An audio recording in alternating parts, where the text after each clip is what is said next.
سوال یہ ہے کہ جبل رحمت پر جا کر نوافل پڑھنا جائز ہے؟ بالکل ناجائز ہے اور بلکہ بدعت ہے۔ جبل رحمت پہ چڑھنا بھی بدعت ہے، ٹھیک جائے کہ نوافل پڑھیں۔ حضور صلی اللہ علیہ وسلم نے حجۃ الوداع میں آپ نے جو وقوف فرمایا تھا نا، وہ جبل رحمت کے سامنے دامن میں جو بڑے بڑے کالے کالے پتھر پڑے ہیں، اسی جگہ حضور پاک نے اپنی اونٹنی پر بیٹھ کے وقوف فرمایا تھا اور یہ بھی اعلان کر دیا تھا کہ انی وقفتھا ہنا والارض کلھا موقف، کہ میں تو اسی جگہ وقوف کر رہا ہوں لیکن عرفات کا پورا میدان جو ہے موقف ہے۔ تو کوئی آدمی بھی حج کی نیت سے احرام سے لبیک پڑھتے ہوئے 9 تاریخ کو زوال کے بعد کسی وقت بھی 2 منٹ کے لیے بھی اس میدان میں پہنچ جائے تو حاجی ہو جاتا ہے۔ باقی یہ تو لوگوں نے رواج بنا رکھا ہے، جبل رحمت پہ چڑھ جاتے ہیں، فوٹو بناتے ہیں، ویڈیو بناتے ہیں، نوافل پڑھتے ہیں، بالکل بدعت ہے، ثواب کے بجائے گناہ ہے۔ چونکہ بدعت کا معنی یہی ہوتا ہے کل بدعت ضلالہ، کہ ہر بدعت گمراہی ہے۔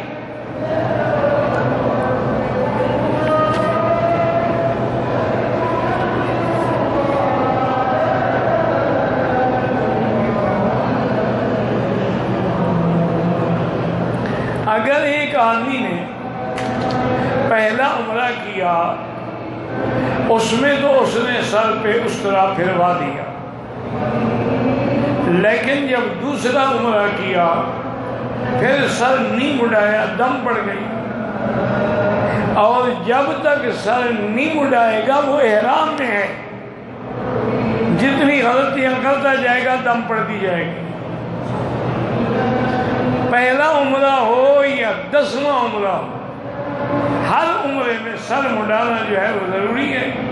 محلقین رؤوسکم ومقصرین لا تخافون، میرے آقا نے 4 عمرے کیے ہیں، آپ نے تینوں میں اور حج میں بھی اس طرح پھروایا، صرف ایک عمرے میں آپ نے بال کٹوائے، اور آپ کے تو بال بھی بڑے بڑے تھے۔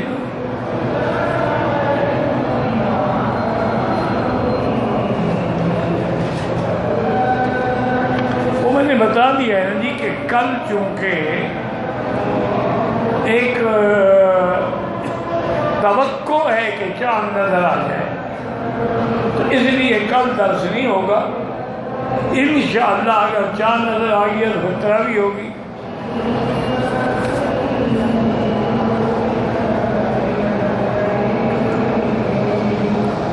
کہتے ہیں جی کہ مسافر کے لیے تراویح پڑھنے کا کیا حکم ہے؟ بھئی مسافر کے لیے تو فرض نماز بھی آدھی ہو جاتی ہے، اگر 4 رکعتیں 2 پڑھے گا اور سنت اور نوافل معاف ہیں، تو تراویح بھی تو سنت ہے، وہ بھی معاف ہے۔ لیکن یاد رکھیں کہ اس قسم کے مواقع اور اس قسم کا مکان اور اس قسم کا زمان پھر زندگی میں نہیں ملتا ہے، اس لیے یہ مسئلے پہ گزارا نہ کریں بلکہ ہر بندہ تراویح پڑھے۔ اور تراویح جو ہے نا یاد رکھو ائمہ 4 کے نزدیک، اور اسی طرح سیدنا امیر المومنین حضرت عمر رضی اللہ عنہ کے زمانے سے لے کر آج تک حرمین شریفین میں 20 تراویح پڑھی جاتی ہے، کبھی بھی 8 نہیں پڑھی گئی۔ حضور صلی اللہ علیہ وسلم نے تراویح پڑھی، لیکن 1 رات 2 رات تیسری رات آپ تشریف نہیں لے آئے۔ تو حضور جب آئے تو آپ نے فرمایا مجھے پتہ ہے کہ تم صحابہ میری انتظار میں تھے، میں عمدن نہیں آیا کہ شاید رمضان کی راتوں میں یہ عبادت میرے اللہ کو پسند آ جائے اور اللہ فرض کر دے تو پھر میری امت فرض پورا نہیں کر سکے، اس لیے میں نے رعایت کی ہے۔ پھر تراویح حضور کے زمانے میں بھی ہوتی تھی، حضرت ابو بکر کے زمانے میں بھی ہوتی تھی، لیکن یہ طریقہ تھا کہ ہر حافظ الگ الگ تراویح پڑھاتے تھے۔ لیکن جب سیدنا عمر رضی اللہ عنہ نے دیکھا تو انہوں نے کہا کہ یہ بات جو ہے وہ مناسب نہیں ہے، جب تراویح پڑھنا ثابت ہے اور جماعت کی نماز کے برکات ثمرات بہت زیادہ ہیں، فَجَمَعَهُمْ عَلَىٰ أُبَيِّ بْنِ كَعْبٍ، تو حضرت عمر نے حکم دیا کہ آج کے بعد تمام صحابہ حضرت ابی بن کعب جو قرآن کے سب سے بڑے قاری تھے، یہ وہ صحابی ہیں کہ ایک دن حضور کی خدمت میں آئے تو حضور نے فرمایا کہ ابی اللہ نے حکم دیا ہے کہ میں تمہیں قرآن سناؤں۔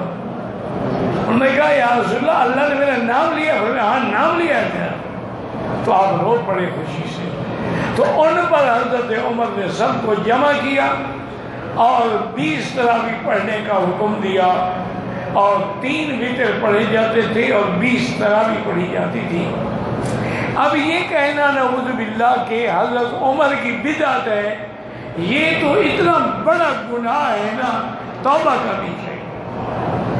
حضرت عمر تو خلیفہ راشد ہے، اور خلیفہ راشد کا عمل سنت ہوتا ہے، بدعت کیسی ہے؟ حضور نے فرمایا علیکم سنتی و سنت الخلفاء الراشدین، میری سنت اور میرے خلفاء کی سنت کو مضبوطی سے پکڑو۔ تو حضرت عمر کا فیصلہ سنت ہے، وہ بدعت کیسے ہو سکتا ہے؟ اور پھر تمام صحابہ کا اجماع ہو گیا، کسی نے بھی مخالفت نہیں کی، تو اس لیے یہ سنت ہے، سنت مؤکدہ ہے۔ باقی ایک لفظ سے حجت پکڑتے ہیں کہ حضرت عمر نے فرمایا کہ نعم البدعۃ نعمت البدعۃ ہی، مانا تھا کہ نیا کام ہے، یعنی پہلے ایک کاری کے پیچھے نہیں ہوتا۔ تو اس لیے ہمیشہ، اور ایک مسئلہ یاد رکھیں کہ پہلے ابتدا میں لفظ ہوتا تھا قیام اللیل، اس میں 8 بھی تھے، 11 بھی تھے، 12 بھی تھی، یہ سب۔ لیکن جب تراویح کا فیصلہ ہوا تو یہ فیصلہ ہو گیا کہ تراویح جو ہے وہ 20 ہوں گی اور تہجد جو ہے وہ 8 رکعت ہوگی۔ تو تہجد الگ چیز ہے اور تراویح جو ہے وہ الگ چیز ہے۔ تراویح کو تراویح اسی لیے کہتے ہیں کہ ہر 4 رکعت کے بعد تھوڑی سی دیر آدمی کو آرام کرنا چاہیے، ترویح۔ اور یہ اچھا خدا کی شان دیکھیں کہ امام مالک رحمۃ اللہ علیہ امام دار الہجرت، امام مدینہ منورہ، وہ 36 رکعت پڑھتے تھے۔ تو ان کو ساتھیوں نے کہا، حضرت آپ فرمایا بھائی مکے والے تو 4 رکعت کے بعد طواف کر لیتے ہیں، ہم کیا کریں؟ ہم 4 رکعت پڑھ کے بیٹھے رہیں، لہذا اگر چند رکعتیں زیادہ پڑھ لیں گے تو کیا بات؟ جب اصل ثابت ہے تو جتنا زیادہ پڑھیں گے اتنا اجر ملے گا۔ اب ویسے بھی اگر اللہ نے تعصب نہ ہو، ٹھنڈے دل سے غور کریں کہ جس آدمی نے 8 رکعت تراویح پڑھی تو 12 والی حدیث تو گئی نا، اور 20 والی بھی گئی۔ جو 20 پڑھے گا تو اس میں 8 بھی آ گئے، 12 بھی آ گئے اور 20 بھی آ گئے، ساری حدیثوں میں عمل ہو گیا۔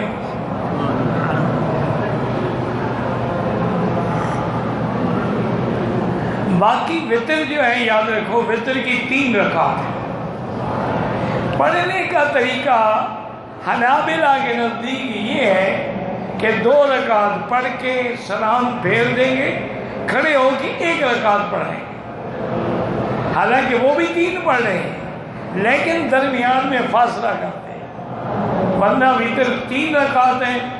حتیٰ کہ حضور نے اتنا بھی فرما دیا کہ پہلی رکعت میں سبح اسم ربک الاعلیٰ، دوسری رکعت میں قل یا ایھا الکافرون، اور تیسری رکعت میں قل ھو اللہ احد۔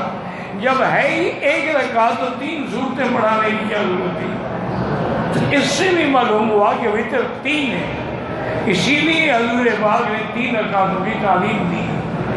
باقی 3 رکعت اکٹھے پڑھیں الحمدللہ، جو 2 رکعت کے بعد سلام پھیر کے 1 الگ پڑھتے ہیں تب بھی الحمدللہ، لیکن حنفی مسلک میں 3 ملا کے پڑھنی چاہیے، کیونکہ امام ابو حنیفہ فرماتے ہیں کہ 1 رکعت جو ہے وہ نماز ہوتی نہیں۔ 1 رکعت اگر 1 رکعت نماز ہوتی تو مسافر کو فجر کی نماز میں 2 رکعت کے بجائے 1 رکعت پڑھنے کا حکم ہوتا، لیکن چونکہ 1 رکعت نماز نہیں ہوتی فجر 2 ہی پڑھی جائے، البتہ ظہر جو ہے وہ 4 کے بجائے 2 پڑھی جائے۔ واللہ اعلم۔ آپ مسئلے نہ پوچھتے رہنا، تراویح پڑھیں، امام کے پیچھے وطر پڑھیں، جیسے وہ پڑھائیں پڑھ لیں، کوئی اختلاف نہ کریں، کوئی بغض نہ رکھیں، ائمہ اربعہ برحق ہیں، کسی بھی طریقے پہ عمل کیا گیا الحمدللہ۔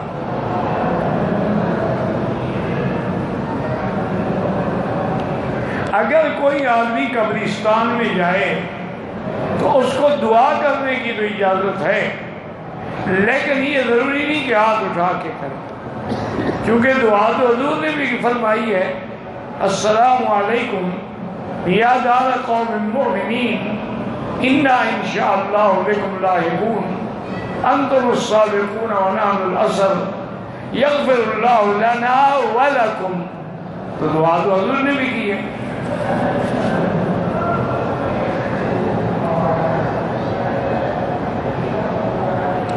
اگر ایک آدمی عمرے پہ آیا، اس کو علم نہیں تھا، اس نے طواف کیا، سر مڈا لیا، صفا مروا نہیں دوڑا، اب ایک بکری دم دے دے اچھی طرح علم ہو جائے گا، انشاءاللہ آئندہ کبھی غلطی نہیں کرے گا۔ اسی لیے شریعت نے دم رکھی ہے کہ ایسے آدمی جب دم دیں گے 400 ریال کی بکری اور 30 روپے سے ضرب دی جائے گی تو انشاءاللہ دم نکل جائے گا۔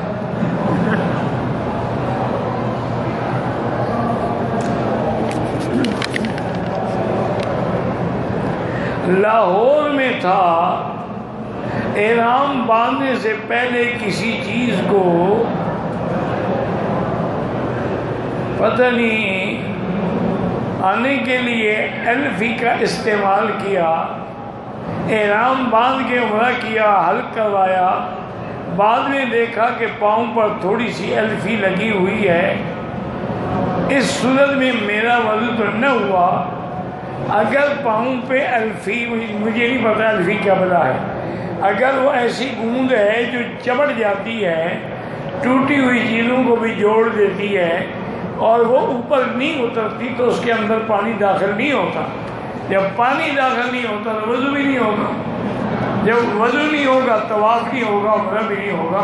اب آپ عمرہ دوبارہ دہرائیں، انشاءاللہ دم تو نہیں دینی پڑے گی لیکن عمرہ آپ کو دوبارہ کرنا ہوگا۔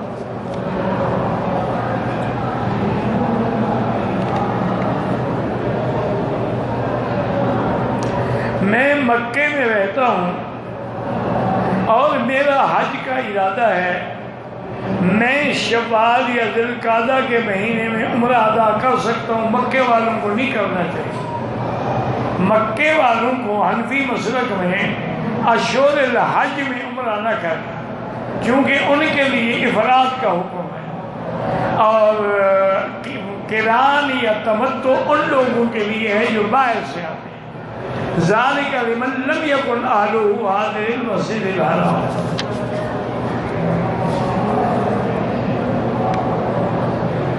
میں مکے میں نوکری کرتا ہوں، مدینہ شریف جاؤں زیارت کے لیے کتنے عرصے کے بعد روز جاؤں؟ جب اللہ توفیق دے، موقع ملے جاؤ۔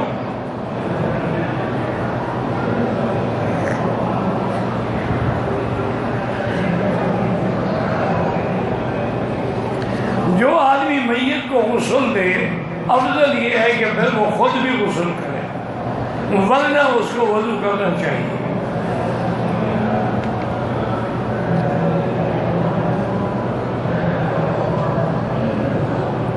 کہتے ہیں کہ احناف کے نزدیک مسجد میں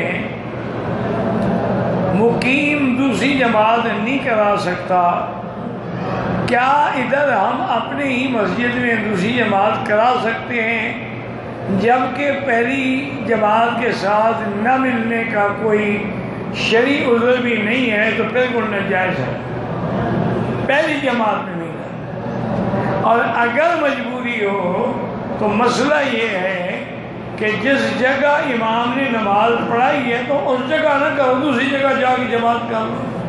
اور یہ مکے کا حرم تو اتنا بڑا ہے کہ کہاں جائیں گے نکل کر؟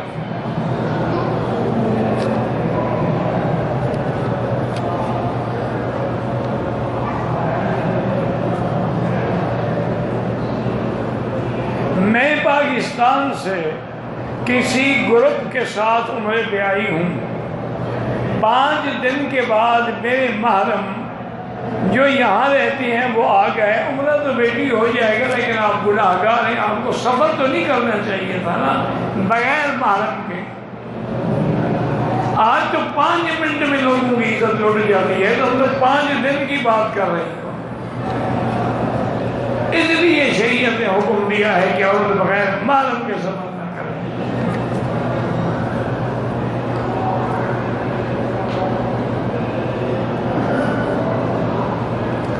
کہتے ہیں کہ میں نے ایک کتاب میں پڑھا ہے کہ صفا مروہ کے پہلے 4 چکر جو ہیں وہ تو فرض ہیں اور آخری 3 جو ہیں وہ واجب ہیں۔ معنی یہ ہوتا ہے کہ اگر 4 بھی ہو جائیں تو صفا ادا ہو جائے، لیکن ترک واجب کا گناہ تو ہوگا، اس لیے صفا کے چکر بھی 7 پورے کرنے چاہیے۔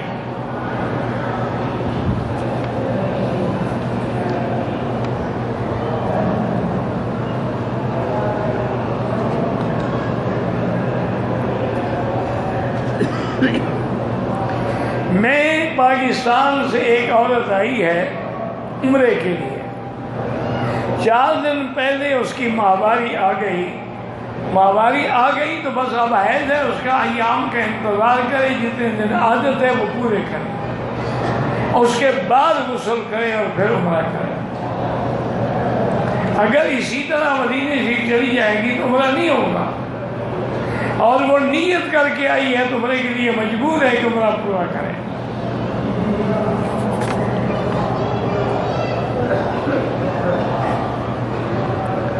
میرے بیٹے نے مجھ سے قرضہ لیا، کیا زکوٰۃ واجب ہے؟ اگر قرضے کی واپسی کی امید ہے تو زکوٰۃ ادا کر دیں، اگر نہیں ہے انتظار کریں، جب مل جائے دے دینا۔ اگر مثلا 2 سال کے بعد قرضہ ملتا ہے تو 2 سال کی زکوٰۃ دینی ہوگی۔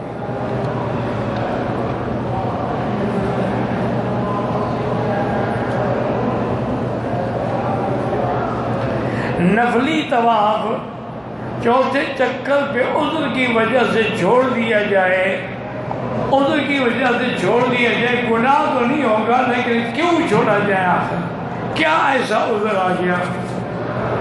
اس عذر کی بھی تو وضاحت ہونی چاہیے نا۔ تھک گیا بیٹھ جائے، تھوڑی دیر کے بعد پھر پورا کر دیں۔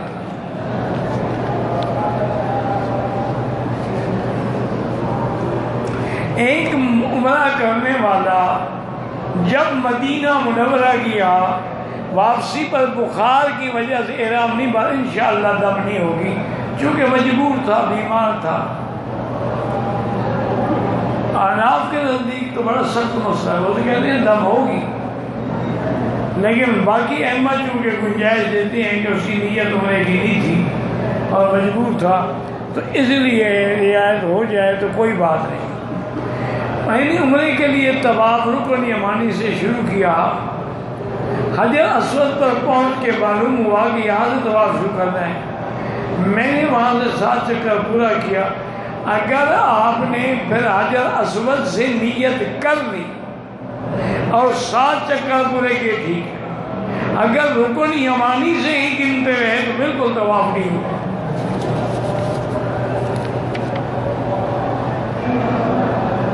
لوگ کہتے ہیں کہ میدان حشر جو ہے وہ عرفات میں ہوگا، بالکل غلط کہتے ہیں، میدان حشر شام میں ہوگا۔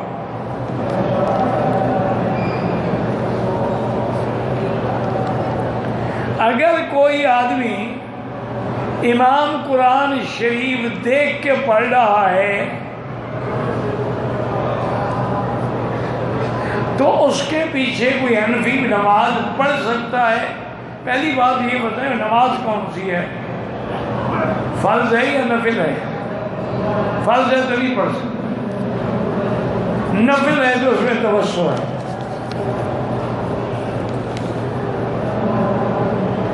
نفلی طواف میں نامہ استلام نہیں ہوتا، نامہ استلام ہوتا ہے جب آدمی عمرے کا طواف کرتا ہے، 8 پہ ختم کیا، 2 رکعت پڑھے، دعا مانگی، زمزم پیا، پھر نامہ استلام کر کے صفا مروا چلے گئے۔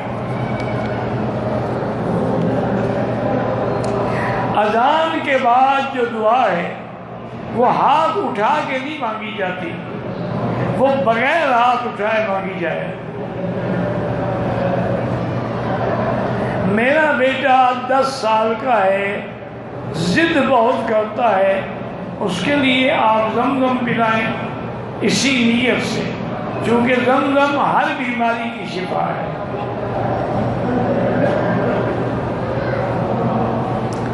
اگر نقاب کا کپڑا چہرے سے لگے، چہرے پہ نقاب باندھا ہوا ہے، وہ تو دم پڑ جائے گی۔ عمرے میں عورت کو کپڑا آگے لٹکانا چاہیے، اگر وہ لگتا رہا تو کوئی بات نہیں۔ حلق کے لیے لازم حرم کی حدود ہے، باہر کرائیں گے دم پڑ جائے گی۔ امام کے پیچھے سورۃ فاتحہ حنفی ہے تو نہ پڑھے اور شافعی ہے تو پڑھا کرے۔ حضور پاک نے صلی اللہ علیہ وسلم نے اپنی زندگی میں تازہ کھجوریں بھی استعمال فرمائی ہیں، رطب بھی فرمائی ہیں، اجوا بھی فرمائی ہے، سخاوی بھی، جو مدینے میں کھجوریں ہوتی تھیں سب آپ نے استعمال فرمائی ہیں۔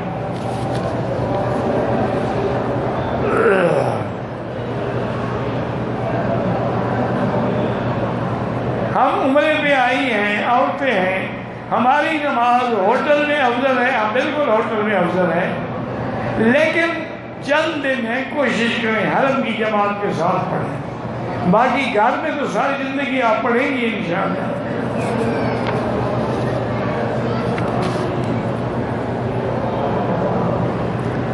میرے بھائی کے فوت ہونے کے بعد اس کی 2 بیٹیاں ہیں، ان کی 2 بیٹیوں اور بیوہ کی کفالت کرنے کے لیے پہلے اپنی بیوی سے اجازت لینے کے بعد والدین کی مرضی کے خلاف دوسرا نکاح کیا، بہرحال جو ہوا ٹھیک ہو گیا۔ ویسے والدین کی اجازت لینی چاہیے تھی، لیکن اگر نہیں بھی لیا نکاح ہو جاتا ہے۔ بالکل والدین کی نافرمانی کی ہے آپ نے، استغفار بھی کریں اور والدین کو راضی کرنے کی بھی کوشش کریں۔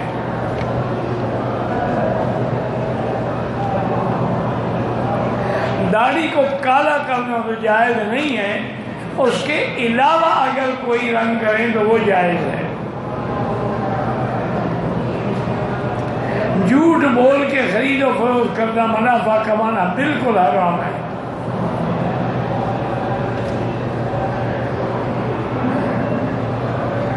عرض ہے کہ اللہ پاک ان کے لیے بہترین رشتے کا انتظام فرمائیں، اہلیہ مکمل صحت عطا فرمائیں۔ پڑھا ہی نہیں جاتا، میں کیا کروں؟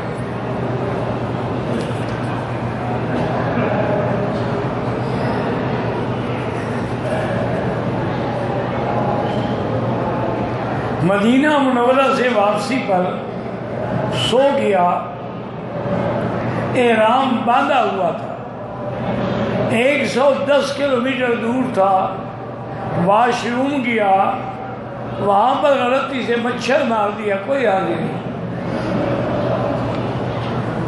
مچھر مارنے سے عمرے کو کوئی نقصان نہیں ہوتا۔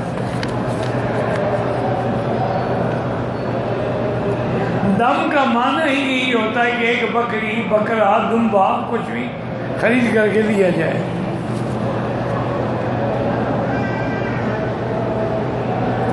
کہتے کہ جی یہ پتھر جو ہے اس کی انگوٹھی ہاتھ میں پہننا مرد کے لیے جائز ہے؟ جائز ہے۔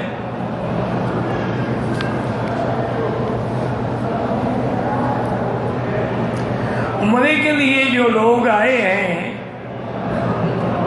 وہ اپنے ہوٹل کے کمرے میں جو نمازیں پڑھیں گے بالکل نہیں ہوں گی۔ حکم ہے کہ نماز جماعت کے پڑھو اور مسجد بھی پڑھو۔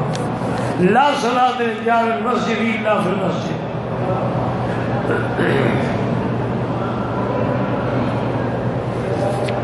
ایک ہے مجبوری کہ آدمی تھکا مارا پہنچا، حرم میں جماعت ہو گئی تھی، اب اس نے ہوٹل میں نماز پڑھی تو انشاءاللہ اس کو بھی لاکھ ملے گا۔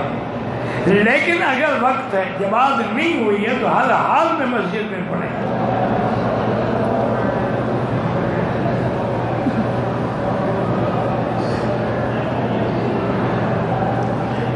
میرا ملازمت ہے، میرا لین دین کرنا ہے، پاکستان ریٹ کرتی ہے، کیا اس ادارے میں نوکری کرنا چاہیے؟ پتہ نہیں، مجھے سمجھ نہیں آیا کیا لکھا ہے۔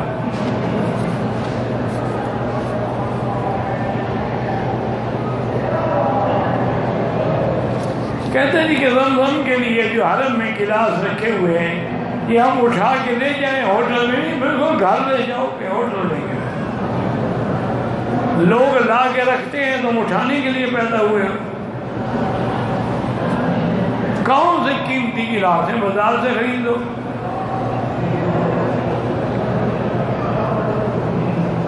عمرے کی فضیلت زیادہ ہے یا طواف کی؟ جتنی دیر آپ عمرے میں صرف کرتے ہیں اگر طواف کریں تو طواف افضل ہے۔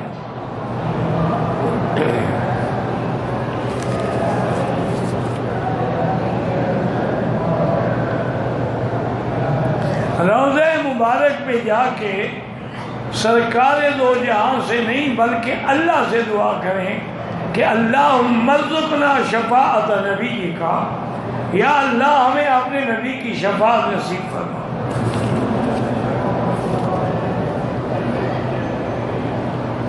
تراویح کی نماز مسجد کی راوت درس میں بھی کرا سکتے کوئی بات نہیں۔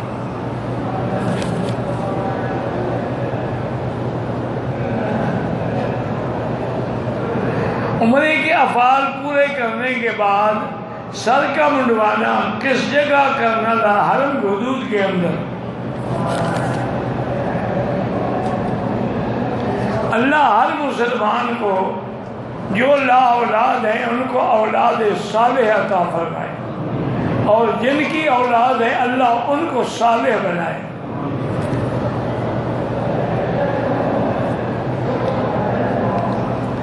میرے دائیں بائیں شیعہ رہتے ہیں، ان کے ساتھ بول چال رکھ سکتے ہیں؟ ہاں رکھ سکتے ہیں۔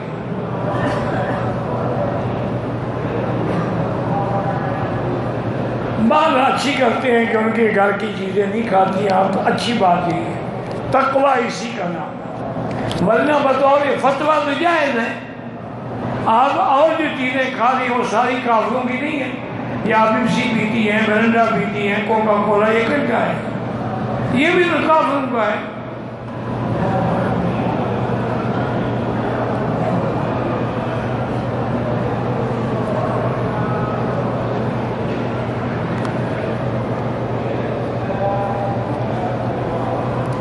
حمل کی حفاظت کا کوئی دعا بتائیں۔ بہرحال سب سے بڑی دعا تو میری بیٹی اللہ سے دعا مانگتی ہے، اور بعض علماء لکھتے ہیں کہ آیت ان اللہ یمسک السماوات والارض ان تزولا یہ پڑھا کریں۔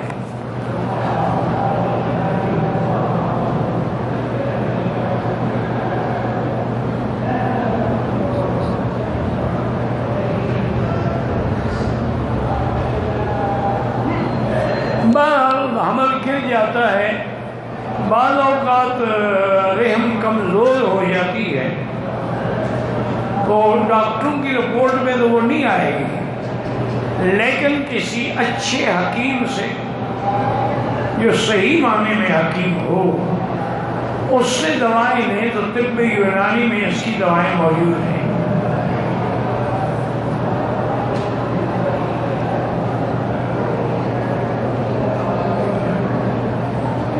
بیوی دین کے کام میں رکاوٹ بنتی ہے، ایسی بیوی کو آپ خود رکاوٹ نہ بنائیں، گھر سے نکال دے جان چھوٹ جائے گی، پھر کبھی رکاوٹ نہیں بنے گی۔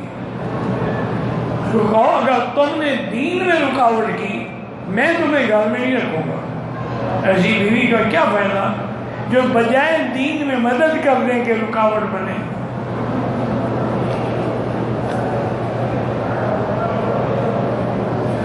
حرم میں جو 1,00,000 کا ثواب ہے وہ پورے حدود حرم میں ہے۔ مکہ کے حدود حرم یعنی پورا مکے کا شہر حرم ہے، مینا حرم ہے، مزدلفہ حرم ہے، تو جہاں بھی نماز پڑھیں گے 1,00,000 ملے گا۔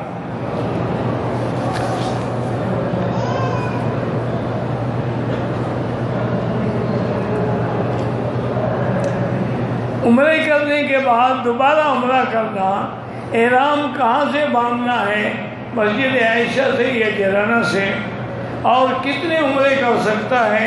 جتنی اللہ توفیق دے، نفلی عبادت ہے، چاہے کوئی نہ کرو، چاہے روز عمرہ کرو،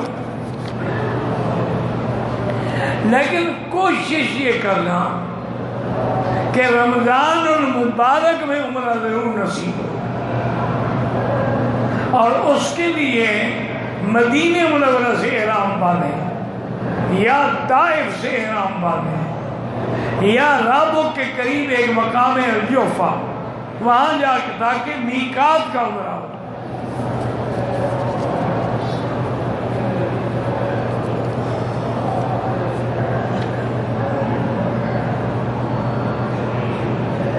عند الاحناف اتصال بالکل ضروری ہے، لیکن اب یہاں کیا کر سکتے ہیں، مجبوری ہے، اگلی صفحے نظر آ جائے نماز ہو جائے گی۔ یہاں سے اتصال جو صفحے ہیں بس وہی کریں، مطلب ہر منزل کا الگ اتصال ہے، نیچے والوں کا الگ ہو گیا، پہلی فلور کا الگ ہو گیا، دوسری بھی الگ ہو گیا۔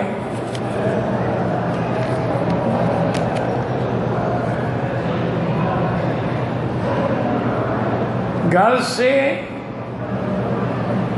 وقت کھڑی ہو جاتی ہے، پتہ نہیں کیا کہتے ہیں، بہرحال نماز کھڑی ہو تو سنتیں نہ پڑھیں، نماز میں مل جائے۔ اذا اقیمت الصلاۃ فلا صلاۃ الا المکتوبہ، اور نماز کے بعد پھر سنتیں پوری پڑھیں۔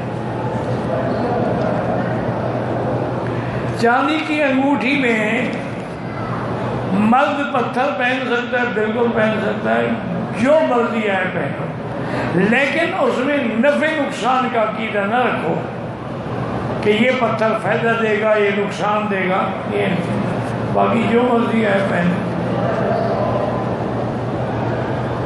قبرستان میں بیٹھ کے جو لوگ قرآن پڑھتے ہیں یہ بدعت ہے۔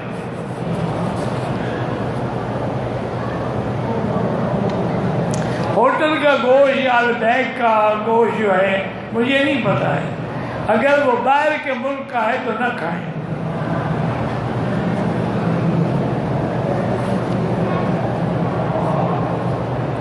کراچی سے عمرے کے لیے ہوائی جہاز میں آئے، جہاز والوں نے کہا کہ ابھی 2 منٹ میں میقات آ جائے گی، اس انتظار میں بیٹھا رہا کہ جہاز والے ابھی میقات کا بتائیں گے.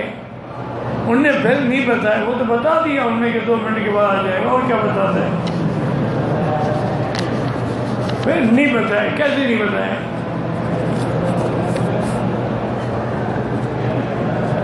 انہوں نے اسی لیے وقت پر تلبیہ نہ پڑھ سکا، حالانکہ میں انتظام اب تلبیہ پڑھ لی، ٹھیک ہو گیا.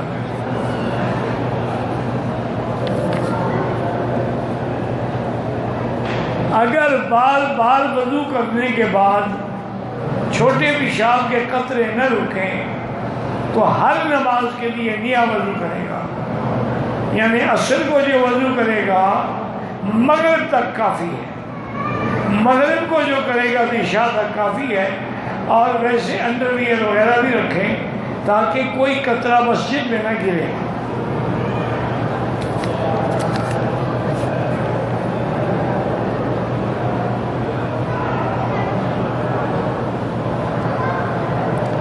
میرے حیض کی نشانی مجھے آ گئی، لیکن میں نے گولیاں کھا کے حیض روک لیا، عمرہ مکمل کر لیا، دم پڑ گئی. پہ آپ نے حیض کے دنوں میں عمرہ کیا.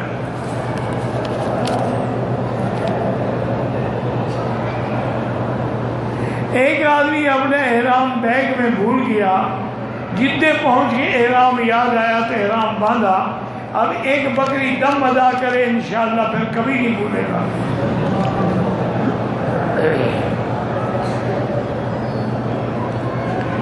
کیا اولاد سے پہلے مکمل کرنا،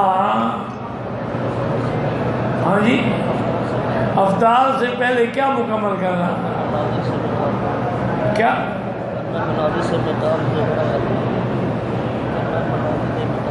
قبل مناظر میقات سے عمرہ کرنا بالکل سنت ہے.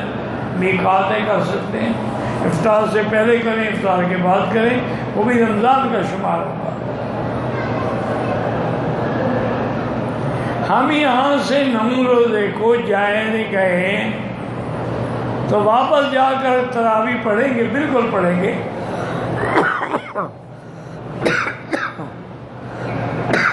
بلکہ آپ کا چونکہ قرآن پورا نہیں ہوگا،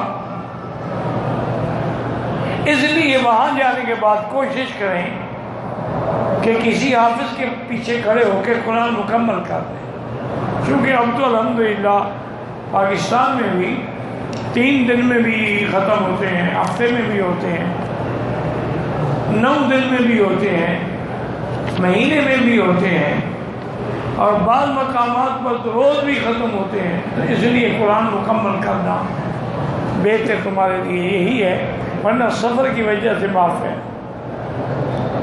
مدینے میں فجر کی 2 سنتیں رہ گئیں، ابھی پڑھ لو بس. واللہ اعلم. ربنا تقبل منا انك انت السميع العليم وتب علينا انك انت التواب الرحيم. اللهم فرج هم المهمومين، نفس كرب المكروبين، واقض الدين عن المدينين، واشفنا واشف مرضانا ومرضى المسلمين، واشفنا واشف مرضانا ومرضى المسلمين. یا اللہ رمضان کے برکات و ثمرات نصیب فرما. یا اللہ لیلۃ القدر کے برکات نصیب فرما. یا الہ العالمین، یا ارحم الراحمین، مسلمان جس ملک میں ہیں، فلسطین میں ہیں، کشمیر میں ہیں، عرب میں ہیں، عجم میں ہیں، ان کے جان مال آبرو عزت کی حفاظت فرما. یا اللہ حرمین الشریفین کو ہر فتنہ سے محفوظ فرما. یا الہ العالمین پاکستان کی حفاظت فرما. یا اللہ تمام بلاد اسلامیہ کی حفاظت فرما. یا اللہ تمام مساجد مدارس کی حفاظت فرما. تمام دین والوں کی حفاظت فرما. تمام دینی جماعتوں کی حفاظت فرما. ربنا آتنا فی الدنیا حسنۃ وفی الآخرۃ حسنۃ وقنا عذاب النار. صلی اللہ تعالی علی خیر خلقہ سیدنا محمد وعلی آلہ وصحبہ اجمعین.